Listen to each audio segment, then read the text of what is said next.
Tentu aja bisa dong mencapai pencerahan, tapi tunggu dulu, pencerahan yang Anda maksud ini bukan seperti orang yang bisa melihat kehidupan lampau, meramal masa depan, tembus ke tanah, kemudian bisa menggandakan dirinya jadi banyak atau baca pikiran orang. Tapi pencerahan yang dimaksud di dalam hal ini adalah kita bisa mengurangi keserakahan, kebencian, dan kebodohan kita. Utamanya kalau orang meditasi secara intensif, itu yang dikembangkan bukan hanya sekedar konsentrasinya, tapi dia juga mengembangkan moralitasnya, konsentrasi, dan juga berkaitan dengan kebijaksanaannya. 3 hal ini dikembangkan terus-menerus, dia akan bisa menghantarkan kita pada hancurnya keserakahan, kebencian, dan kebodohan batin kita. Dan bahkan dari praktek 3 hal tadi, seseorang bisa mengurangi 3 hal saja, itu sudah dikatakan pencerahan pada kehidupan ini. Pandangan salah tentang dirinya sendiri. Tentang aku, tentang diriku, tentang milikku, dia bisa atasi itu. Yang kedua, kalau dia meditasi dengan 3 hal tadi yang dikembangkan, dia bisa mengatasi yang namanya Silabata Paramasa.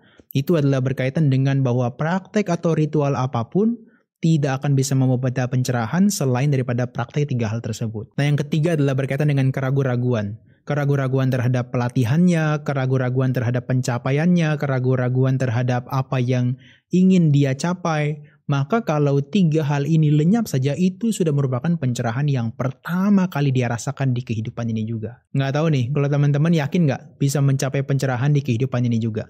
Ya tentu aja bisa dong mencapai pencerahan, tapi tunggu dulu, pencerahan yang Anda maksud ini bukan seperti orang yang bisa melihat kehidupan lampau, meramal masa depan, tembus ke tanah, kemudian bisa menggandakan dirinya jadi banyak atau baca pikiran orang. Tapi pencerahan yang dimaksud di dalam hal ini adalah kita bisa mengurangi keserakahan, kebencian, dan kebodohan kita. Utamanya kalau orang meditasi secara intensif, itu yang dikembangkan bukan hanya sekedar konsentrasinya, tapi dia juga mengembangkan moralitasnya, konsentrasi, dan juga berkaitan dengan kebijaksanaannya. 3 hal ini dikembangkan terus-menerus, dia akan bisa menghantarkan kita pada hancurnya keserakahan, kebencian, dan kebodohan batin kita. Dan bahkan dari praktek 3 hal tadi, seseorang bisa mengurangi 3 hal saja, itu sudah dikatakan pencerahan pada kehidupan ini. Pandangan salah tentang dirinya sendiri. Tentang aku, tentang diriku, tentang milikku, dia bisa atasi itu. Yang kedua, kalau dia meditasi dengan 3 hal tadi yang dikembangkan, dia bisa mengatasi yang namanya Silabata Paramasa.